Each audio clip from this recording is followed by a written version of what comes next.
Hello, welcome to another episode of the Menswear Style Podcast. I'm your host, Pete Booker, and today on the show I am speaking to Rosy Temple. She is the CEO of Magee 1866, and Magee was established in 1866 by John Magee as a small draper's shop in Donegal, Ireland, buying and selling handwoven tweeds. In 1900, Robert Temple bought the business, and today the third and fourth, fifth generation now, Temple family are at the helm. And you can find out more about the brand and its illustrious history over at Magee1866.com. But here to give you the thumbnail sketch of the brand and to talk about what they're doing nowadays, here is the CEO, Rosy Temple. Yeah, so I look after the side of the business, which is our Magee Clothing, where we wholesale our collections to about 300 retailers, independent menswear stores, mainly in Ireland and the UK. And then I look after the Magee retail side, where we have 3 stores in Ireland, 2 in Dublin and 1 in Donegal, which is up in northwest Ireland, where the company started, and then our online site as well. So I'm CEO of those parts of the business. And then I work with my brother, it's very much a family business, who is CEO of Magee Weaving, where we have a weaving mill where we're taking yarn in and weaving fabric up. Interesting. And so I was just on the website moments ago looking at the great history, because it's all there. So could you perhaps, I don't know, give us the broad strokes of some of the pivot points in the company's history, and also what are we providing in terms of services and garments nowadays? Sure. And don't worry, I'll save you the full kind of 155 years plus of No, I want it all. I want it all. Decade by decade. But in a nutshell, it was started in the 1860s by a cousin of mine called John Magee. And he really started buying and selling handwoven tweed, which would be a product that's very traditional to Southwest Donegal, where you would have farmers who might have been farming, fishing, and then hand weaving as well. So that's really the origin of the company. And from there, it then went to my great-grandfather, Robert Temple, in the late 19th century. At that point, they had a store in Donegal town, which is like a market town. And then during the course of the 20th century, went to my grandfather, Howard Temple, and then they started weaving in more of a factory setting. Then they started into garments. It was all men's wear at that point. Then moving into the 70s, where my dad joined, and then right up to the present day, where, as I said, I work with my brother, who looks after the weaving mill, and my sister, who works in the creative and the design aspect. And today, there are the 3 aspects to the business, being the weaving mill, and that's really specialist. It's amazing when you go in it. You get a real sense of the heritage and the history and the skill there, and where we're power weaving, but there's still a lot of processes to that. And we're selling that fabric around the world to other businesses, and then incorporating it into our own collections, which are across men, women, home, and accessories, and sold through those 2 routes to market. Interesting. Yeah. Well, thank you. Beautifully paraphrased there. But I do encourage people to have a look at the history on the website. It's fascinating. Perhaps for the uninitiated, could you give us the differences between, say, Donegal tweed and other kinds of tweed, and what makes Donegal tweed so special? Yeah. So Donegal tweed is unique to this county and this region that we're in. Really, one of its defining characteristics is starts with the yarn. So whenever you have the raw material of wool, and whenever that's spun into the yarn, in Donegal tweed, the spinning process includes these little, they're called neps, and they're like little colourful pieces which get included in the yarn and spun into the yarn. So that when you then bring that yarn and weave it on a loom with the warp and the weft, the horizontal and the vertical, you'll get these distinctive little colourful neps of wool from the spinning process coming through. And then you'll see Donegal tweed in 2, I suppose, iconic patterns, which would be the herringbone, so those sort of VW shapes layered up, and then the pepper and salt, which is, if you go onto our website, you'll see some of it in some of the blazers and some of the garments. It is, as it sounds, little speckles, and it's got that lovely vibrancy and colour, and that would be different to Harris tweed, which has its own distinctive characteristics, but wouldn't have those sort of colourful nets coming through the yarn.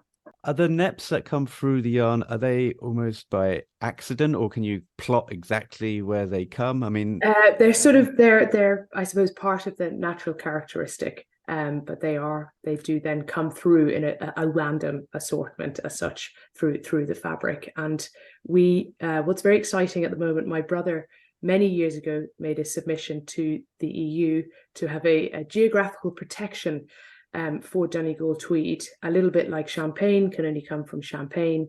And so my brother has been working with other mills in the county, so it's a real collective effort to make sure that Donegal tweed can really just come from Donegal tweed. And so that's really exciting for us. But it's very much, it's amazing to see what Harris Tweed have done and what a phenomenal sort of success and global recognition that has. And I think it's great to see two different types of fabric from the Northern Hemisphere having that global kudos and a good natural fibre, which ticks all the boxes on the environmental front as well. Yeah, I bet. And when I was doing a little bit of research ahead of our chat, looking up Donegal tweed, just make sure I wasn't making too many gaffes, you guys are pretty much the headline act on the Wikipedia page. So there's like a huge passage from Donegal tweed from Magee 1866, and then it mentions a couple of other mills in the area. So I would have thought that would have been already locked down. That's interesting that you say that you're getting that geographical nod. Yeah, just getting the official stamp. But yes, there are a couple of other really good, very strong mills in Donegal as well. So certainly part of a wider community, which is a good place to be. Yeah, I bet. Oh, you also provide suits and garments in other fabrics. I saw on the website. Are those also made in the mill there at Donegal, or are they outsourced? We incorporate where we can our own fabrics, which cover Donegal tweed, but also we also have Irish linen as well. So we use those in our collections, and the garments are then made up mainly within the EU and a global supply chain. And we would also work with other speciality mills as well, a couple in the UK, maybe a couple of Italian mills as well. So predominantly our own, but then there are a couple of other specialities where we would look to other mills. Do you incorporate bespoke now in the shops? I know that was a thing way back in the day for you guys, kind of like pre-First World War, but are you thinking of moving to that? Yeah, for us, tailoring is, I suppose, part of our core heritage. And that sort of men's 2-piece or 3-piece suit, and that remains I suppose a core part of what we do, and that includes made to measure service through our own stores. That's written not online, through our own stores, but we've also over the years diversified into developing more of a casual part of the collection. You look at photos of what everyone was wearing to the office in the 1980s compared to what everyone's wearing now, if they're even in an office. So right. Obviously there've been huge shifts in what the end consumer is wearing, and there's still very much a place for that really sharp looking suit, particularly looks great in our Donegal tweed or in the spring in linen. But then there's equally a place to bring about something softer and more unstructured on the tailoring front, whether that's some online blazers, that type of end, and then right through into the more casual product like knitwear and trousers. I was going to ask, Rosy, at the start, perhaps I should have asked you this, but as you're like the 5th generation, I believe, you're the 5th generation that's come in to work on the brand. Was there ever any choice for you, or was there any kind of other things that you were looking at doing and then what? The pool was too much. I must come. No, very, very much so. Dad is the overall chairman still, but he was amazing. He was very much left it up to the three of us if we wanted to. There was never any pressure, and I think this reverse psychology definitely worked well. We all went off and did different things. My brother's an engineer. My sister is doing other things. I worked in London for a couple of years in Christie's, the auction house, and then I suppose over time and with the giving the different vantage point of distance, took a little time to understand what a brand there was at home, and what kind of history there was behind it and what we could do with it in the future. So we all came back, and so that's how it worked out. That's fascinating. So you were working at Christie's. What were you? Were you an auctioneer there, or? Yeah, selling paintings. So yeah, sort of 19th and 18th century pictures, which I loved. But then the kind of call to come home, that kind of atavistic thing of Ireland is strong, I think. So I came back and really started working with family business. So, okay. And we've a great team around us as well. I think, a family business is, yes, it is about the family working in it, but we've also got an amazing team here in Donegal and Dublin. I mean, I think people that will be listening to this will just be curious to know what are the secrets of a successful brand that's been going for as long as you guys have.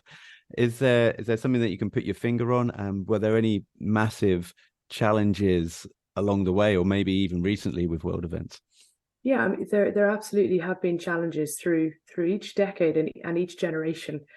I think it is having that balance of being able to hold on to your roots and stay true to those. We've always been about quality. We've always been about the fabric that's at the heart of what we do, but also knowing when to change and not turn your back on your identity, keep that, but also look forward.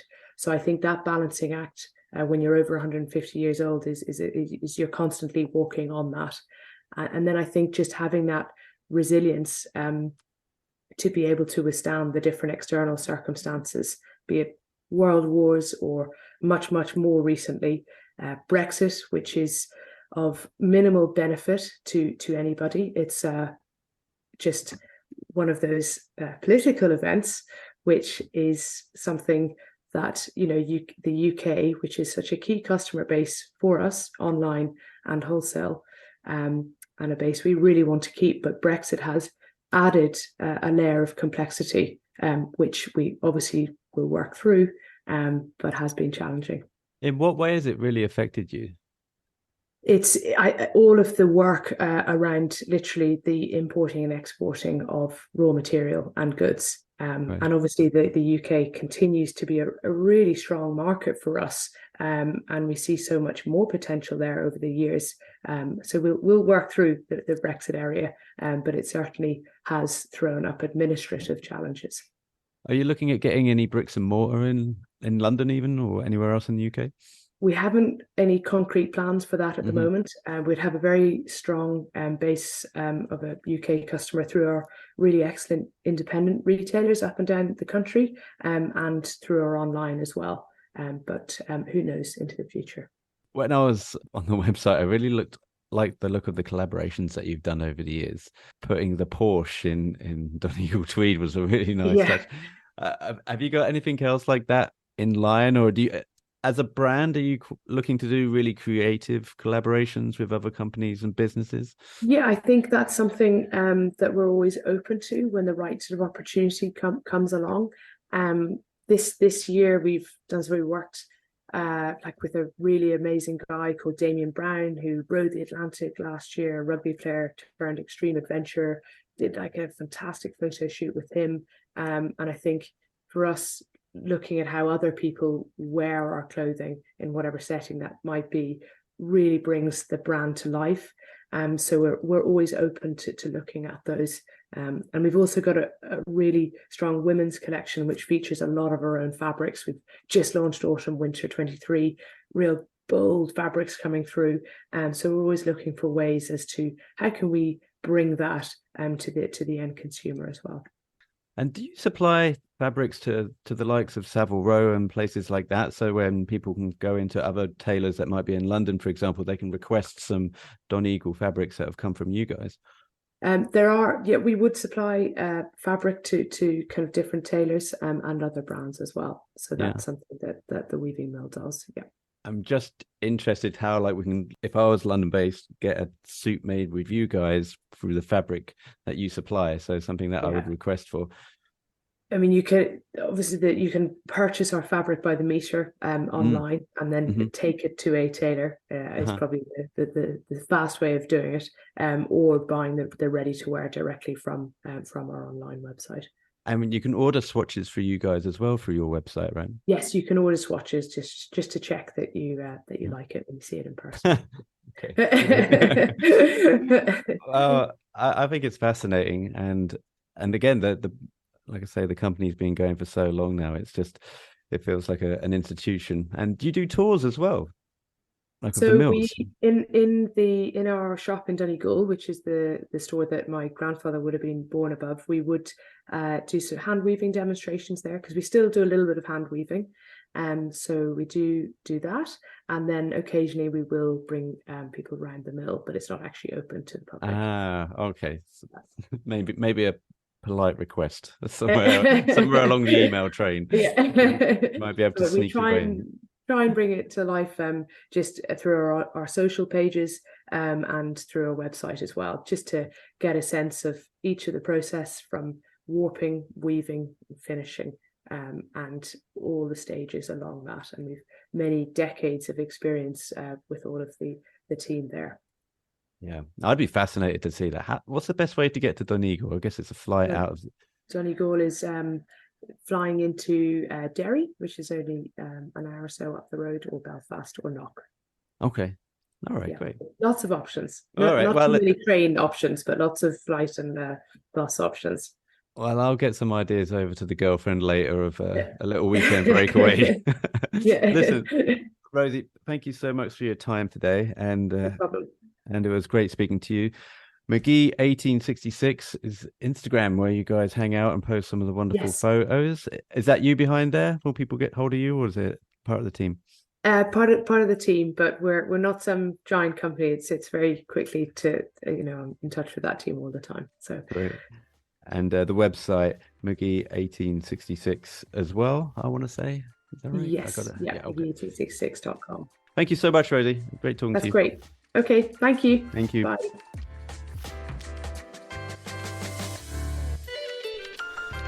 You've been listening to the Menswear Style podcast. Be sure to head over to menswearstyle.co.uk for more menswear content, and email info@menswearstyle.co.uk if you would like to be a future guest on the show. Finally, please help support the show by leaving a review on iTunes or wherever you're listening to this podcast. Until next time.